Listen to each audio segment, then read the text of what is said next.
Thank you very much. I hope you don't mind if I switch to English now to do a little presentation on the World Business Council for Sustainable Development and our work on human rights. For those of you who don't know us, we're the global partner of Forética, a membership organization of 190 multinational corporations working together to tackle sustainability challenges that they're unable to solve on their own. They come together under one vision, a vision where 9 billion plus people live well within the limits of the planet by the year 2050. And there's a shared belief that underpins that vision and that work. And that is that the definition of success, and business success in particular, is changing. We've heard a lot about this today, how financial performance is no longer enough to secure the future sustainability of your company. Your corporation's impact on society, on the environment, is crucial to your company's performance and your company's success. And that is changing how companies think about the way that they tackle sustainability issues and challenges in their corporations, really transforming how we tackle sustainability as business. Human rights is one of those challenges that is really changing in business eyes. When we started working on this topic around 5 years ago as WBCSD, it was really firmly within the risk agenda for companies, something that was to be avoided, if at all possible, certainly not invited to be discussed. But we're seeing something strange happening in the last years, the last few months even. We're seeing leaders of companies speaking out about the efforts they're making in the space of human rights.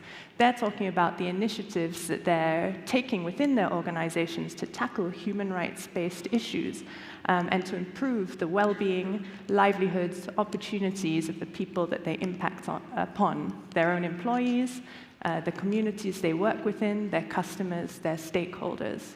The reason for doing this is that they're beginning to see human rights as a real opportunity to transform people's lives for the better.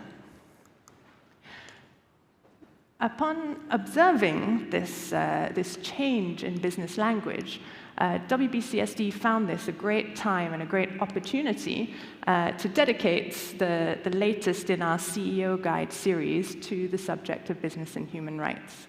So this little guide here condenses the subject of human rights for a senior business audience, talking about the drivers for business action and the concrete actions that business leaders can take. But most importantly, it includes a call for action from business leaders to their peers to step up and speak out about the human rights challenges you face and the steps that you're taking to tackle those challenges throughout your organization and supply chain. This call to action is signed by 35 of WBCSD's member companies that represent 17 countries, 9 business sectors, and over 2.8 million employees across the world. In addition to that, they have vast global supply chains, so their voice and their impact is significant.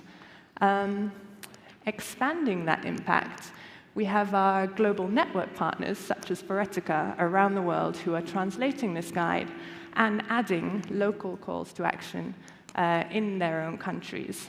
So the Spanish version of the CEO Guide is being launched by Forética today in collaboration with our 12 global network partners in Spanish-speaking countries, and really targeting these messages to a Spanish-speaking audience.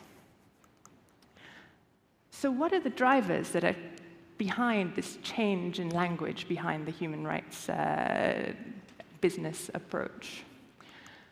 Well, firstly, the UN Guiding Principles, launched in 2011, really clarified and crystallized what the business responsibility is in terms of human rights. They differentiated it from the government responsibility to protect human rights and made clear that the business responsibility applies to a company's organization, but also to its impact along the supply chain. Those actions that are needed were also made clear. Companies now know how to embed human rights into their policies, into their due diligence, and into their remediation mechanisms. this clarity provided by the UN Guiding Principles in 2011 has really led to a proliferation of action in the human rights space.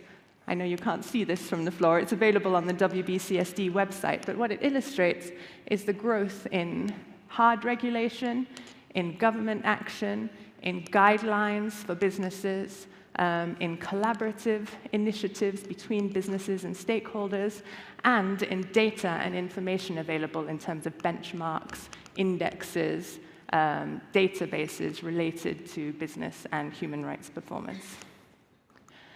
This increase in standards and information is really putting pressure on business leaders in 4 ways. It's putting pressure on business from public, who now has access to more information. The media is paying attention to business performance in terms of human rights. Customers have expectations of their companies. Business relationships are in the spotlight. Companies are passing on their human rights standards to their suppliers and expecting their peers and partners to maintain the same high standards. Investors are paying attention. They're setting minimum standards for human rights performance. They're setting up indexes and benchmarks around human rights, and they're rewarding companies who are high performers in this area with lower cost of capital.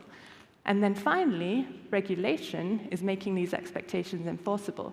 So companies are being held to account for their human rights performance, and even individual business leaders are being held to account for their actions. So what personal action can business leaders take? In the guide, we outline 4 actions that are based on what the leaders of our member companies are tangibly doing in this space. The first recommendation we came up with is that leaders should really know and understand the human rights impacts affecting their companies, get to grips with the hot topics within your organization, and really speak to the affected people on the ground throughout your supply chains, throughout your operations, to understand what human rights means to them. Secondly, speak out to your colleagues within the organization. Lead from the top in terms of demonstrating what human rights means to you, cascading those messages, and empowering your people to take the actions necessary to promote and respect human rights within your organization. Thirdly, engage transparently with stakeholders outside of your own organization. This has been a tricky one for companies in the past who are afraid of risk to their reputation of their organizations. But actually, it's increasingly understood that all companies face human rights challenges, and it's much better perceived to be able to speak openly about these challenges and engage with stakeholders on finding credible solutions. And finally, we recommend that companies collaborate beyond their comfort zones. We've got the example here of the CEO of BP, who worked together with his competitors, Shell, Total, Equinor, in order to set supplier standards for their industry, which really raised the bar of the industry's performance on human rights throughout the supply chain. That kind of collaboration is not restricted to industry collaboration or with your peers. You can collaborate with stakeholders, with governments, with civil society, anyone else who's involved in those human rights issues that your company is unable to resolve on its own. So that's a very whistle-stop tour of our perspective on human rights and the actions that leading companies are taking in this space. Since the launch of the guide, we've had a huge amount of interest in adding to this call to action. So next month, we're going to open it up as an open website. We really invite all of you to join and get involved. You can find out more on our website, and you can speak to me anytime if you'd like to learn more. Thank you.